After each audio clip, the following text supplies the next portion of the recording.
पाक तीनत पाक बातन पाक दिल कर दे मुझे। पाक तीनत पाक बातन पाक दिल कर दे मुझे। हजरत तैयब शाहे शाहो गदा के वास्ते। हजरत तैयब शाहे शाहो गदा के वास्ते।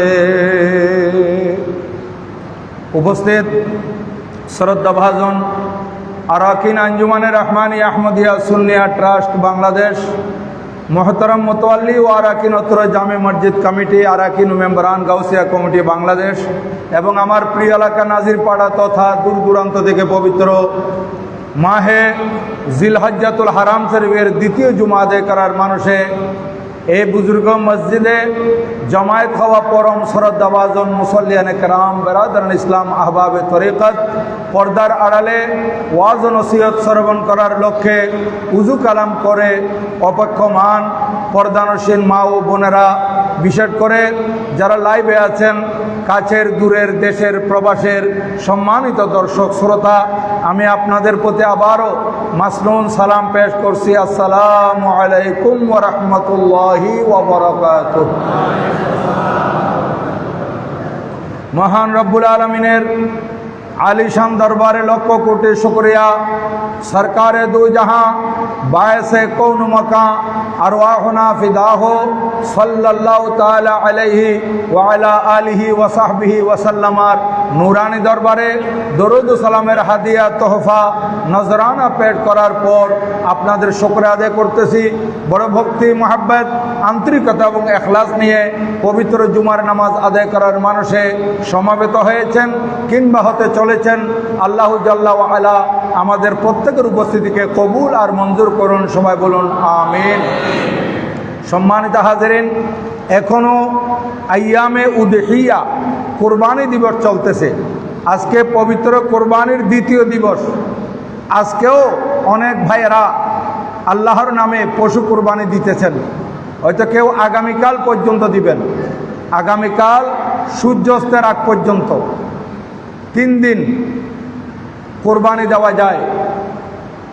জিলহজ্জাতুল হারাম শরীফের 10 তারিখ সকাল থেকে জিলহজ্জাতুল হারাম শরীফের 12 তারিখ সূর্যাস্তের আগ পর্যন্ত কোরবানির দিন, কোরবানির সময়।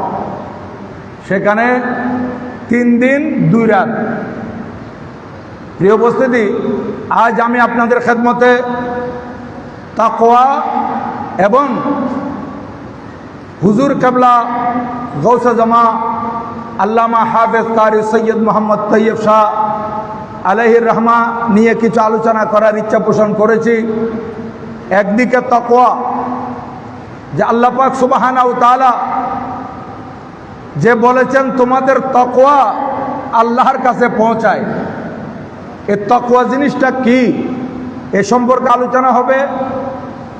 এবং যে তাকওয়া হুজুর কেবলা গৌসে জামা আল্লামা সৈয়দ মোহাম্মদ তৈয়ব শাহ রহমতুল্লাহ আলাইহির কাছে ছিল, সে নিয়ে কিছু আলোচনা হবে।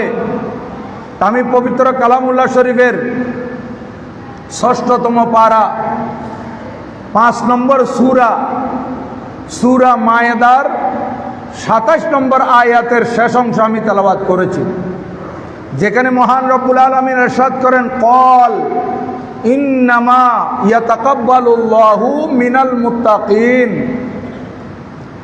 তিনি বললেন, নিশ্চয় আল্লাহ সুবহানাহু ওয়া তাআলা মুত্তাকিদের থেকেই কবুল করে থাকেন। কি? কোরবানি। কোরবানি স্যাক্রিফাইস যেটা, এটা আল্লাহ পাক সুবহানাহু ওয়া তাআলা মুত্তাকিদের থেকে কবুল করেন। এই আয়াতে যে আল্লাহ সুবহানাহু ওয়া তাআলা কোরবানি মুত্তাকিদের থেকে কবুল করেন এটা বলেছেন, এর শান নুজুল হচ্ছে হাবিল এবং কাবিল। হযরতে সৈয়দনা আদম আলা নবিয়্যিনা আলাইহিস সালাতু ওয়াস সালামের 2 সন্তান, 2 ছেলে আপনারা জানেন সেই দুই ছেলে হযরতে সৈয়দনা আদম আলাইহিস সালাম, ওনার ছেলেদের মধ্যে দুইজনের মধ্যে বড় হাবিল আর ছোট হচ্ছে কাবিল। হযরতে হাবিল এবং কাবিল যখন বড় হলো, হযরত আদম আলাইহিস সালাম বললেন যে হাবিল তুমি আকলিমাকে শাদী করবে, আর অপরদিকে কাবিলকে বললেন তুমি লাবুদাকে শাদী করবে। কারণ লম্বা ইতিহাস, লম্বা ঘটনা বয়ান করার সুযোগ এখানে জুমার তকরিরে নাই, এই জন্য আমি সংক্ষেপে বলতেছি। হযরতে সৈয়দনা আদম আলাইহিস সালাম এবং হযরতে সৈয়দাতুনা হাওয়া আলাইহিস সালাম আমাদের পিতা এবং আমাদের মাতা, ওনাদের মিলনে আল্লাহ সুবহানাহু ওয়া তাআলা জোড়া জোড়া সন্তান দিয়েছেন। প্রথমে জোড়া জোড়া টুইন বেবি আমাদের এখানে হয়, কিন্তু আমাদের এখানে যে জোড়া সন্তান হয়, এই জোড়া সন্তানের মধ্যে দুইটা যে ছেলে হবে এটাও নিশ্চিত না, দুইটা মেয়ে হবে কন্যা সন্তান হবে এটাও নিশ্চিত না, কিংবা একটা ছেলে হবে একটা মেয়ে হবে এটাও নিশ্চিত না। কারো জোড়া সন্তান দুইটা ছেলে, কারো জোড়া সন্তান দুটি মেয়ে, কারো জোড়া সন্তান এক ছেলে এক মেয়ে। কিন্তু হযরত সৈয়দনা আদম আলাইহিস সালামকে আল্লাহ সুবহানাহু ওয়া তাআলা এই জোড়া জোড়া জোড়া জোড়া সন্তান দিতে দিতে 40 জোড়া সন্তান দিয়েছেন। এর মধ্যে কোন জোড়ার মধ্যে একসাথে দুইটা ছেলে একসাথে দুইটা মেয়ে এইভাবে আল্লাহ পাক দেন নাই, প্রতি জোড়ার মধ্যে একটি ছেলে একটি মেয়ে। এই যে একটি ছেলে একটি মেয়ে, এক জোড়ার ছেলে আরেক জোড়ার মেয়ের সাথে শাদী, একই জোড়ার সাথে ছেলে মেয়ে শাদী হয় নাই। এর হযরত আদম আলাইহিস সালামের প্রথম জোড়ার সন্তান এবং দ্বিতীয় জোড়ার সন্তান, এরা যখন বড় হলো, প্রথম জোড়ার সন্তানের সাথে দ্বিতীয় জোড়ার মেয়ের সাথে শাদী, দ্বিতীয় জোড়ার ছেলের সাথে প্রথম জোড়ার মেয়ের সাথে শাদী। এইভাবে আস্তে আস্তে তৃতীয় জোড়ার ছেলের সাথে চতুর্থ জোড়ার মেয়ে, চতুর্থ জোড়ার ছেলের সাথে তৃতীয় জোড়ার মেয়ে, এভাবে পঞ্চম জোড়ার ছেলের সাথে ষষ্ঠ জোড়ার মেয়ে, ষষ্ঠ জোড়ার ছেলের সাথে পঞ্চম জোড়ার মেয়ে। এভাবে শাদী করাতে করাতে হযরত আদম আলাইহিস সালাম 38 জোড়া সন্তানদেরকে শাদী করাইয়েছেন এবং হযরত আদম আলাইহিস সালাম হায়াত পেয়েছেন 1000 বছর। উনি এই 1000 বছর হায়াতের মধ্যে আমরা তো যে কতটুকু হায়াত পাই, অনেকের নাতি পর্যন্ত দেখি, এরপরে আর দেখে না। আবার যাদেরকে আল্লাহ পাক আরেকটু বেশি হায়াত দিয়েছেন, এরা নাতির ঘরের পতি দেখে, এতটুকু, এর বাইরে আর যায় না। কিন্তু হযরত আদম আলাইহিস সালাম ওনার 1000 বছর হায়াতের মধ্যে ওনার ছেলে নাতি পতি জ্যোতি সতী লতি এভাবে উনি দেখেছেন প্রায় 40,000 সন্তান দেখেছেন, নাতি পতি জড়ি। এভাবে আরো বেশি আছে, কিতাবের মধ্যে আরো বেশি রওয়ায়াত আছে। যাই হোক, হযরত আদম আলাইহিস সালাম এখন 39তম জোড়ার ছেলে মেয়ে যখন দুনিয়াতে আসলো, ছেলের নাম রাখলেন হাবিল, মেয়ের নাম রাখলেন লবুদা। এবার 40তম জোড়ার সন্তান যখন দুনিয়াতে আসলো, হযরত আদম আলাইহিস সালাম 40তম জোড়ার ছেলের নাম রাখলেন কাবিল আর মেয়ের নাম রাখলেন আকলিমা। এখন আপনারা বুঝতে পারবেন সহজে জিনিসটা, আমি একটু লম্বা করে ফেললাম যে আপনাদের বোঝার জন্য। এই হযরত আদম আলাইহিস সালামের এই 39তম জোড়া এবং 40তম জোড়ার সন্তানরা যখন বড় হলো, তখন দুই ছেলেকে ডাকলেন। 39তম জোড়া এবং 40তম জোড়ার দুই ছেলে, দুটাকে ডাকলেন, হে আমার হাবিল, হে আমার কাবিল, শোনো, তোমরা বিবাহের উপযুক্ত হয়েছ, আমি তোমাদেরকে শাদী দিতে চাই। হে হাবিল, তুমি 39তম জোড়ার, তুমি 40তম জোড়ার আকলিমাকে শাদী করবে। আর হে কাবিল, তুমি 40তম জোড়ার ছেলে, তুমি 39তম জোড়ার লবুদাকে শাদী করবে। আগে যে বলেছিলাম 38তম জোড়া পর্যন্ত উনি যে শাদী করাই আসছেন, এর মধ্যে সন্তানদের মধ্যে কোনো দ্বিমত ছিল না, কোনো দ্বিবাক্য ছিল না। হযরত আদম আলাইহিস সালাম যাই বলেছেন তাই শুনেছেন। কিন্তু এখন দেখা যাচ্ছে হযরত সৈয়দনা আদম আলাইহিস সালাম 39তম জোড়া এবং 40তম জোড়ার দুই ছেলেকে যখন বললেন একজন অপর জোড়ার মেয়ে আর অন্যজন আরেক জোড়ার মেয়েকে শাদী করার জন্যে হাবিল মেনে নিলেন। কথা খুব বুঝে নেবেন। হাবিল যিনি 39তম জোড়ার, উনি কোনো কথা বলেন নাই, বাবার কথা উনি মাথা পেতে নিয়েছেন। তারপর 40তম জোড়ার ছেলে কাবিল, এই 40তম জোড়ার ছেলেই বাবার সাথে প্রথমে নাফরমানি করলো, বাবার সাথে দ্বিমত পোষণ করলো, বাবার কথা অমান্য করলো। সে বলতেছে, বাবা আমি লবুদাকে শাদী করতে পারবো না, আমি লবুদাকে শাদী করতে পারবো না। কেন? বলে সে আমার পছন্দের না। তো তুমি কাকে শাদী করবে? বলে আমি আকলিমাকে শাদী করব। হযরত আদম আলাইহিস সালাম বললেন এটা শরীয়তে জায়েজ নাই, এটা আল্লাহ এখানে রাজি হবেন না, কারণ আকলিমার তুমি মায়ের গর্ভে একসাথে ছিলে, এ তোমার আপন বোন, একে তুমি শাদী করতে পারো না। তারপরও সে বলল এটা আপনার মন গড়া কথা। উচ্চ স্বরে বলুন নাউজুবিল্লাহ। হযরত সৈয়দনা আদম আলাইহিস সালামের এই ছেলে যখন বলল আব্বা এটা আপনার মন গড়া কথা, তখন আল্লাহ সুবহানাহু ওয়া তাআলা আদম আলাইহিস সালামকে বললেন, ও আদম আপনি আপনার দুই সন্তানকে আমি আল্লাহর নামে কোরবানি দিতে বলেন, যার কোরবানি কবুল হবে সে আকলিমাকে শাদী করবে। সুন্দর ফয়সালা আল্লাহ তাআলার পক্ষ থেকে। এবং আল্লাহ সুবহানাহু ওয়া তাআলা সেটা আবার কোরআন শরীফে উল্লেখ করে দিয়েছেন সূরা মায়েদা ৬ষ্ঠতম পারা ৫ নম্বর সূরা ২৭ নম্বর আয়াতের মধ্যে। আল্লাহ পাক আমার নবীজিকে সম্বোধন করে বললেন, মাহবুব নবী, ওয়াতুলু আলাইহিম নাবাবনাই আদম বিল হক ইজ কররাবা কুরবানান।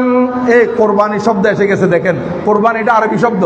ইজ কররাবা কুরবানান ফাতুকুব্বিলা মিন আহাদিহিমা ওয়া লাম ইয়াতাকাব্বাল মিনাল আখার। আল্লাহ জাল্লা মজদু প্রিয় নবী সাল্লাল্লাহু আলাইহি ওয়াসাল্লামকে বলেন, এ আল্লাহর মাহবুব নবী, আপনি সাহাবায়ে কেরামের সামনে হযরত আদম আলাইহিস সালামের দুই সন্তানের কোরবানির কথা বলে দিন। যখন তারা কোরবানি করেছিল, একজনের কোরবানি কবুল হয়েছিল, অপরজনের কোরবানি কবুল হয়নি। একজনেরটা কবুল হয়েছে, আরেকজনেরটা কবুল হয় নাই। এখন প্রশ্ন করতে পারেন, হুজুর আমরাও তো কোরবানি দিই, আমরা তো অনেক কোরবানি দিয়েছি, আপনি বলতে পারবেন কারটা কবুল হয়েছে কারটা কবুল হয় নাই? আমরা বলতে পারবো না। কিন্তু সেই সময় কার কোরবানি কবুল হয়েছে আর কার কোরবানি কবুল হয়নি এরা চাক্ষুষ দেখে বলতে পারত, এরা স্বচক্ষে দেখে বলতে পারত। কারণ যার কোরবানি কবুল হতো সেটা আকাশ থেকে একটা আগুন এসে জ্বালিয়ে দিত। এটা একটা নিশানা ছিল, আলামত ছিল। হ্যাঁ, এখন হাবিলের কোরবানি কবুল হলো, তাহলে আদম আলাইহিস সালাম যে কথা বলেছিলেন, হাবিল তুমি 39তম জোড়ার ছেলে 40তম জোড়ার আকলিমাকে শাদী করবে, এটা আল্লাহর দরবারে কবুল হয়ে গেছে, উনার কোরবানি কবুল হয়েছে।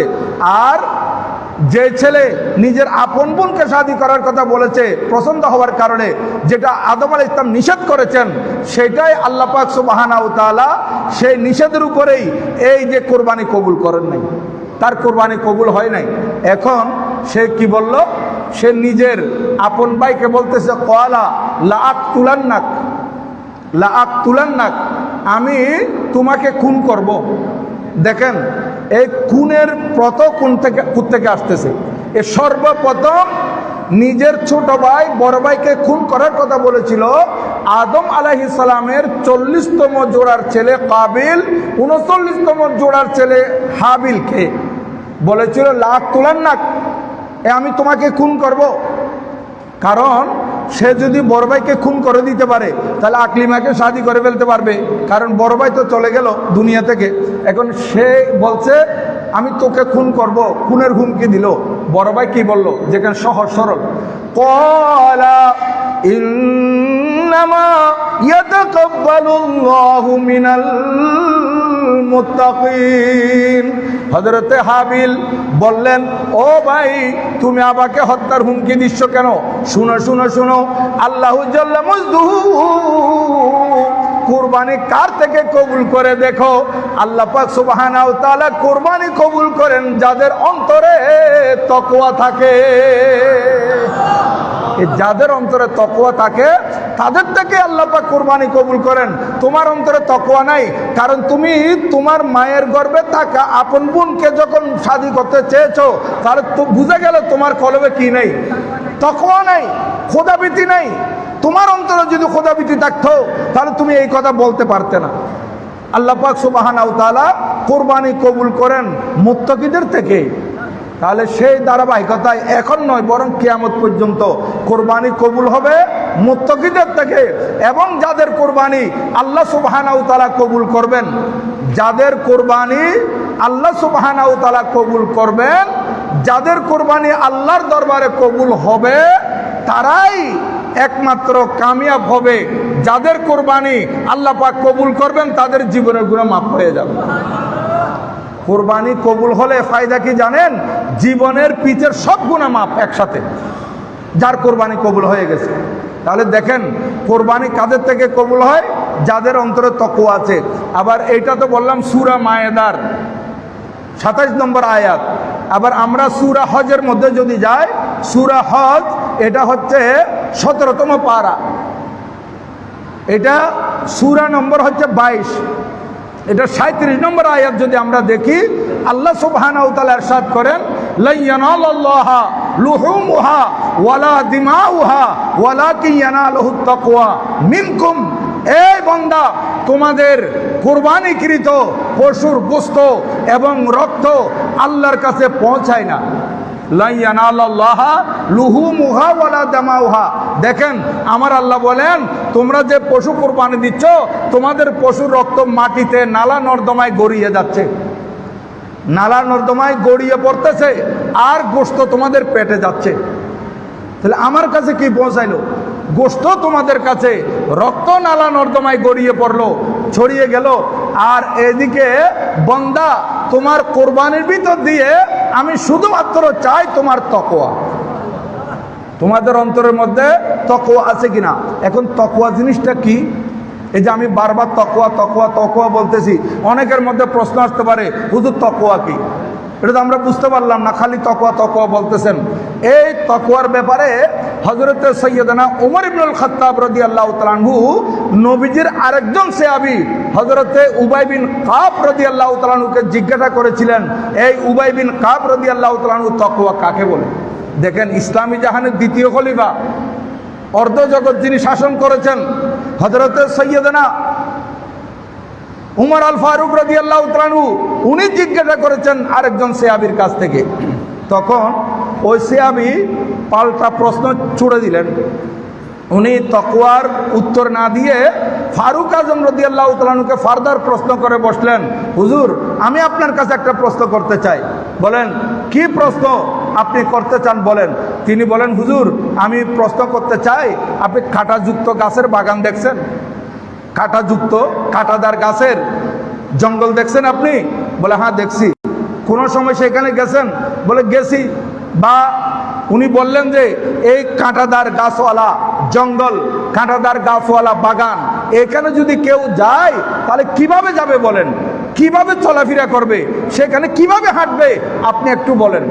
হযরত সৈয়দনা উমর ইবনুল খাত্তাব রাদিয়াল্লাহু তাআলা আনহু বললেন, এই উবাই বিন কাব রাদিয়াল্লাহু তাআলা আনহু, কোন কাঁটাদার কাঁটাওয়ালা বৃক্ষর সমাহার যেখানে আছে, সেই বাগান কিংবা সেই জঙ্গলে যদি কোনো মানুষ ঢুকতে চায়, তাহলে এমনভাবে তাকে সেখানে চলতে হবে, এমনভাবে সেখানে তাকে যেতে হবে, এমনভাবে হাঁটতে হবে, এমন কেয়ারফুলিভাবে তাকে চলাফেরা করতে হবে, যাতে করে কোনো কাঁটা তার গায়ে না লাগে, কোনো কাঁটা যাতে তার গায়ে না লাগে। আমরা এরকম কোনো পাগলও তো নাই যে পাগলকে যদি এরকম কাঁটাদার গাছের বাগানের ভিতরে ঢুকাই দেওয়া হয়, সে দৌড়ে চলে আসবে, কাঁটা ঢুকলে ঢুকুক, আমার গায়ে কাঁটা লাগলে লাগুক, আমি চলে যাব, এরকম কেউ যাবে না। এবং চাইবে যে শত চেষ্টা করবে, বুলাক্রমে হয়তো একটা দুইটা ঢুকে যেতে পারে, কিন্তু আপ্রাণ চেষ্টা করবে একটা কাঁটাও যাতে শরীরে না লাগে, এটা তো প্রত্যেকে চাইবে। হযরতে ফারুক আজম রাদিয়াল্লাহু তাআলা যখন বললেন যে কাঁটাদার বৃক্ষওয়ালা জঙ্গল কিংবা কাঁটাওয়ালা গাছ যেখানে বেশি আছে, সেরকম বাগানে যদি কোনো মানুষ যায়, সে চেষ্টা করবে যাতে তার শরীরে কোনো কাঁটা না লাগে, সে সতর্ক অবস্থায় থাকবে, সতর্ক অবস্থায় থাকবে। হযরত উবাই ইবনে কাব রাদিয়াল্লাহু তাআলা বললেন, হুজুর এটার নাম তাকওয়া। আশা করি আপনারা বুঝে গেছেন, হুজুর এটার নাম তাকওয়া।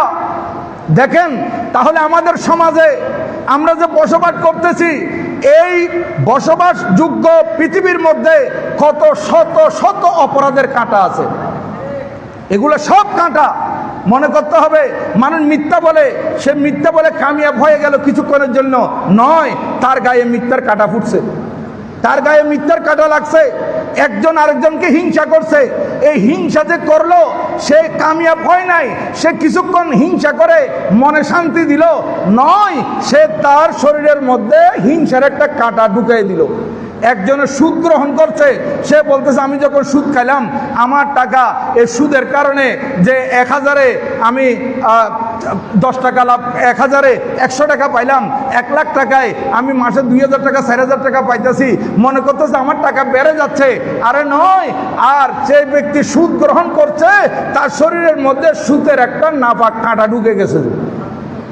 যে ব্যক্তি ঘুষ নিচ্ছে সে মনে করতেছে আমার বেতন 40,000 টাকা, ঘুষে ঘুষে আমি 2 লাখ টাকার উপরে কামাইতেছি, নয় 40,000 টাকা বেতন, এটাই ছিল হালাল, আর বাকি ঘুষের যে টাকা এগুলো শরীরের মধ্যে একটা নাপাক কাঁটা ঢুকতেছে, যে নাপাক কাঁটা।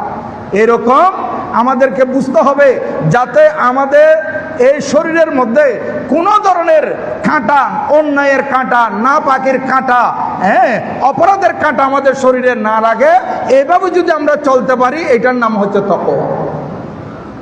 এজন্য আল্লাহ পাক সুবহানাহু ওয়া তাআলা বলেন, বান্দা মুত্তাকিদের থেকেই কুরবানি কবুল হয়। তাহলে মুত্তাকি কাকে বলে? মুত্তাকি ওই ব্যক্তিকে বলে যে ব্যক্তি গুনাহ থেকে বেঁচে থাকবে। কথা সহজ কথা, গুনাহ থেকে বেঁচে থাকবে। এবং মুত্তাকি কাকে বলে? যে মুত্তাকি বলা হয় যে ব্যক্তি সব সময় নেক আমল করবে। দুইটা গেল। 1 নম্বর মুত্তাকির কাজ কি? মুত্তাকি কে হতে পারবে? যে গুনাহ থেকে বেঁচে থাকতে পারবে। 2 নম্বর মুত্তাকি কে হতে পারবে? 2 নম্বর যে ব্যক্তি নেক আমল করতে পারবে, ভালো আমল করতে পারবে। 3 নম্বর মুত্তাকি কে? যে মুত্তাকি আল্লাহর ভয় কলবের মধ্যে সব সময় থাকবে। আল্লাহর ভয়, যেমন মনে করেন এমন আমাদের মধ্যে কলবের মধ্যে আল্লাহর ভয় নাই, বন্দার ভয় বেশি। দেখেন একজন চুরি করতেছে, সে ডানে বামে তাকাচ্ছে যে কেউ দেখতেছে কিনা, তখন সে তো এ মানুষে তাকে দেখতেছে কিনা সে চাচ্ছে, কিন্তু আল্লাহ যে তাকে তাকিয়ে আছে, আল্লাহকে যে দেখতেছে, তাহলে কি বুঝে গেল? একজন চোরের অন্তরে মানুষের ভয় আছে, আল্লাহর ভয় নাই। তো সে মুত্তাকি কেমনে হবে? মুত্তাকি আল্লাহর ভয় থাকতে হবে। একজন মানুষ মিথ্যা বলতেছে বাঁচার জন্য, আরেকজন সামনে মিথ্যা বলতেছে কেন? যে এখানে কাজ যেটা করে ফেলছে সেটাকে বাঁচার জন্য, অপরাধ ধামা চাপা দেওয়ার জন্যই তো মিথ্যা কথা বলতেছে। যে মিথ্যা কথা বলতেছে, ভয় কাকে পাচ্ছে? তার সামনে যাকে বর্ণনা দিচ্ছে তাকে ভয় পাচ্ছে, কিন্তু আল্লাহকে ভয় পাচ্ছে না। দেখেন তাহলে আমরা যে অপরাধ করি, আমরা মানুষকে ভয় করি, আল্লাহকে ভয় করি না। কিন্তু এখানে তাকওয়া কাকে বলে? যে তাকওয়া হচ্ছে যে গুনার কাজ বর্জন করবে, নেক আমল করবে এবং সব সময় আল্লাহর ভয় অন্তরে থাকবে। আমাকে কেউ দেখুক না দেখুক, আল্লাহ দেখতেছে। আমরা 7ম শ্রেণীতে যখন পড়তেছিলাম, আমার বন্ধুবর এই সিটি কলেজের প্রিন্সিপাল, উনিও আমাদের সাথে ছিলেন, তখন আমাদেরকে আদব পড়াইছিলেন হুজুরে, আমার এখনো মনে আছে।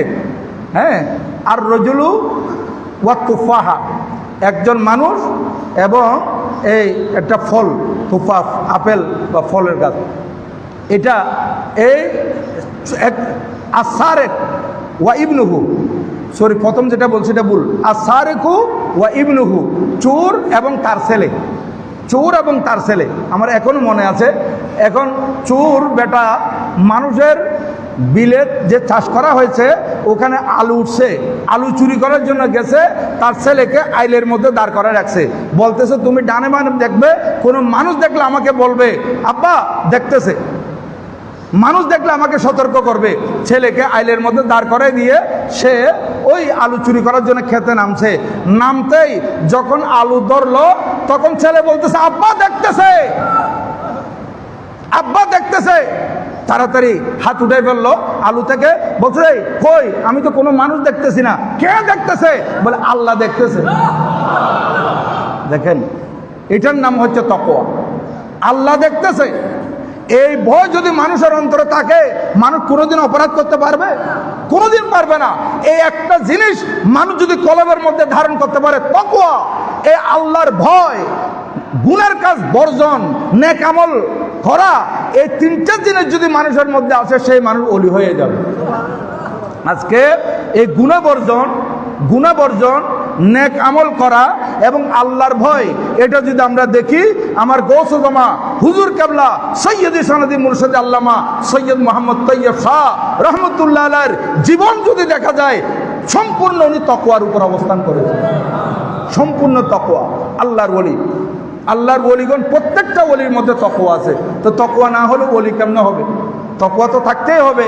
তো হুজুর কেবলা সৈয়দ মোহাম্মদ তৈয়ব শাহ রাদিয়াল্লাহু তাআলা আনহুকে আমরা ছাত্র জীবনে দেখেছি। হুজুর কেবলা শেষ সবর, তখন আমাদের ফাজেল ক্লাস, আমরা ফাজেলে ছিলাম 1986 ইংরেজিতে আমরা ফাজেল পরীক্ষা দিয়েছিলাম, তখন কামেলে উঠি নাই। হুজুর কেবলাকে দেখেছি আমরা অনেক, 80 ইংরেজি থেকে দেখে আসছি আলহামদুলিল্লাহ। তো হুজুর কেবলাকে অনেকবার দেখেছি। হুজুর কেবলাকে দেখলেই আল্লাহর স্মরণ হয়। আল্লাহর ওলি কাকে বলে? সাহাবায়ে কেরাম জিজ্ঞাসা করলেন আমার নবীজির কাছে, ইয়া রাসূলুল্লাহ, আউলিয়া কারা? আপনি যে ওলি আউলিয়ার কথা বলেন, দেখেন ওলি আউলিয়ার কথা আমার নবীজির দরবারে উঠেছে, ওলি আউলিয়ার কথা আল্লাহ পাক কোরআনে পাকে আলোচনা করেছেন। ওলি আউলিয়া, আজকে সে ওলি আউলিয়ার দুশমন আমাদের দেশে ভরে গেছে, আছে না? আমাদের দেশে ওলি আউলিয়ার দুশমন ভরে গেছে। এ যারা ওলি আউলিয়ার বিরোধিতা করবে, মনে করতে পারবেন বাতিল চিনার একটা বড় আলামত, সে ওলিকে ঘৃণা করবে। আল্লাহর ওলির বিরুদ্ধে যখন বলবে, তখন আপনি বুঝে নিতে পারবেন সে আল্লাহর দুশমন, আল্লাহ রসুলের দুশমন। ওলি আউলিয়ার বিরুদ্ধে যখন যাবে, তখন আপনি বুঝে নিতে পারবেন সে কোরআন শরীফের দুশমন, সে হাদিস শরীফের দুশমন। কারণ ওলি আউলিয়ার কথা আল্লাহ পাক বলেছেন, ওলি আউলিয়ার কথা কোরআন শরীফে এসেছে, ওলি আউলিয়ার কথা নবীজি বলেছেন, ওলি আউলিয়ার কথা হাদিস শরীফে এসেছে। তাহলে আজকে আমাদেরকে বলতে হবে, হ্যাঁ ভালো জিনিসের সাথে নকলও বের হয়, এটাও দেখতে হবে। আবার আমরা যখন আউলিয়া কেরামের তারিফ করি, এই সুযোগে কিছু ভণ্ড বেড়ে যায়, আবার ভণ্ডর উৎপত্তি হয়। এ কোনো অলিও নয়, কিছু নয়। সে চিন্তা করলে যে আমি যদি অলিশা যেতে পারি, তাহলে আমি কামিয়াব হতে পারবো, দুনিয়াতে আমার সম্মান বেড়ে যাবে। এ ভণ্ড, এ অলি নয়, এর কাছে নামাজ নাই, রোজা নাই, আমল নাই, কিচ্ছু নাই, তাকওয়া নাই। সে নিজে নিজে মন করে অলি সাজতেছে, সে ভণ্ড। এগুলো থেকে বেঁচে থাকতে হবে। আসল জিনিসও বেছে নিতে হবে, আবার আপনাকে নকল থেকে বেঁচে থাকতে হবে। এই জন্য আমরা কোনো একটা জিনিস কেনার সময় বারবার দেখে এটা আসল কিনা নাকি নকল, আমরা যাচাই করি। এবং একটা আসল জিনিস কোনো কোম্পানি যখন বের করে, তার বিরুদ্ধে যখন নকল বের হয়, তখন ট্রেডমার্ক দিয়ে দেয় যে আপনার এই ট্রেডমার্কটা দেখে কিনবেন, এটা আসল। আর ট্রেডমার্ক এটা যদি না থাকে, আপনারা বুঝতে পারবেন এটা নকল। তাহলে আমরা নকল থেকে বেঁচে থাকবো। নকল ওলি, যারা ভণ্ড ওলি, এদের থেকে বেঁচে থাকতে হবে।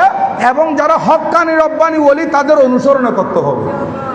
এদের অনুসরণ করা, এটা আল্লাহ সুবহানাহু ওয়া তাআলার নির্দেশ। তো আমার হুজুর কেবলা আমাদেরকে বারবার বলেছেন, সৈয়দি সনদি মখদুমি সৈয়দ মোহাম্মদ তৈয়ব শাহ রাদিয়াল্লাহু তাআলা আনহু, যে বারবার বায়াত করার সময় বলেছেন, বাতিল ফিরকে সে বচো, বাতিল ফিরকে সে বচো, বাতিল ফিরকে সে বাঁচো। বাতিল থেকে বাঁচতে হবে। নবী ওলির দুশমন, যারা আল্লাহর দুশমন, এরা মুসলমান নামদারি, কিন্তু দুশমনে খোদা, দুশমনে নবী, দুশমনে ওলি, এদের থেকে বেঁচে থাকার জন্য আমার হুজুর কেবলার এই তকরির এখন ফেসবুকে, ইউটিউবে বাসতেছে।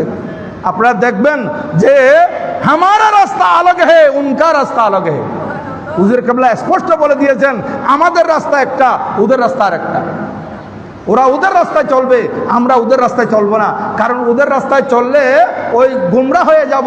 আমরা যদি আমাদের রাস্তায় থাকি, যেটা রাসূল পাক সাল্লাল্লাহু আলাইহি ওয়াসাল্লাম বাতিয়ে দিয়েছেন, এই যে সোজা রাস্তা, হাযা সিরাতি মুস্তাকিমা। আমার নবীজি সাহাবায়ে কেরামের সামনে একদিন একটা সামনে সোজা রেখা টানছেন, রেখা টানে বলতেছেন, হাযা সিরাতি, হাযা সিরাতুই মুস্তাকিমা, এটা আমার সোজা পথ। ডানে বামে আঁকা বাঁকা কিছু রাস্তা আপনি নবীজির একে দিলেন, বলেন হাজিহি সুবুলুন, এগুলো কতগুলো রাস্তা, কিন্তু এগুলো হকের রাস্তা নয়। এই যেগুলো বাতিলের রাস্তা, এগুলো বাতিলরা বাতুলতার মধ্যে থাকবে, ভিন্ন রাস্তায় চলবে, কিন্তু আমরা সবসময় সোজা পথের উপর থাকবো। আল্লাহ পাক সুবহানাহু ওয়া তাআলা আমাদেরকে সবসময় সরল এবং সঠিক পথের উপর দণ্ডায়মান থেকে আমরা ভালো আমল করে আকীদা মজবুত রেখে আল্লাহর ভয় অন্তরে জায়গা দিয়ে আমাদেরকে সবসময় চলার তৌফিক দান করুন। সবাই বলুন আমিন। আল্লাহু আকবার। ইয়া রাসূলুল্লাহ সাল্লাল্লাহু আলাইহি ওয়াসাল্লাম, ইয়া গোসলাল মুস্তাকিম, জিন্দাবাদ জিন্দাবাদ জিন্দাবাদ। সম্মানিত হাজরিন, আমি হুজুর কেবলা আলমের উপর লম্বা তকরির করতে পারি নাই। বিগত বছরের জুমাগুলোতে হুজুর কেবলা তকরির রয়েছে আলহামদুলিল্লাহ। আগামী মঙ্গলবার আমাকে ওই দিন সেক্রেটারি সাহেব বলে দিয়েছেন এটা বলে দেওয়ার জন্য। তো আমি সেই দিন ঈদের দিনও বলছি, আজকেও আবার বলতেছি, আগামী মঙ্গলবার 2রা জুনের 2 তারিখ মঙ্গলবার এই গৌসে জমা বানিয়ে জশ্নে জুলুস ঈদে মিলাদুন নবী সাল্লাল্লাহু আলাইহি ওয়াসাল্লাম ওয়া বানিয়ে গাউসিয়া কমিটি ওয়া বানিয়ে তরজুমান আহলে সুন্নাত ওয়া বানিয়ে মাদারসে কাসীরা সৈয়দি সনদি মখদুমি আল্লামা হাফেজ কারি সৈয়দ মোহাম্মদ তৈয়ব শাহ রহমতুল্লাহ তাআলা আলাইহির উরসে পাক আগামী মঙ্গলবার 2রা জুন 26 সাল সকাল 9টা থেকে আমাদের এখানে আলমগীর খানাকা শরীফে আঞ্জুমানুর রহমানিয়া আহমদিয়া সুন্নিয়া ট্রাস্টের ব্যবস্থাপনায় প্রোগ্রাম আরম্ভ হয়ে যাবে। প্রথম অধিবেশন, সেখানে খতমে কুরআনুল করিম, খতমে সহিহ বুখারী শরীফ, খতমে মজমুয়ে সলাওয়াতুর রাসূল সাল্লাল্লাহু আলাইহি ওয়াসাল্লাম শরীফ এবং খতমে গৌসিয়া শরীফ।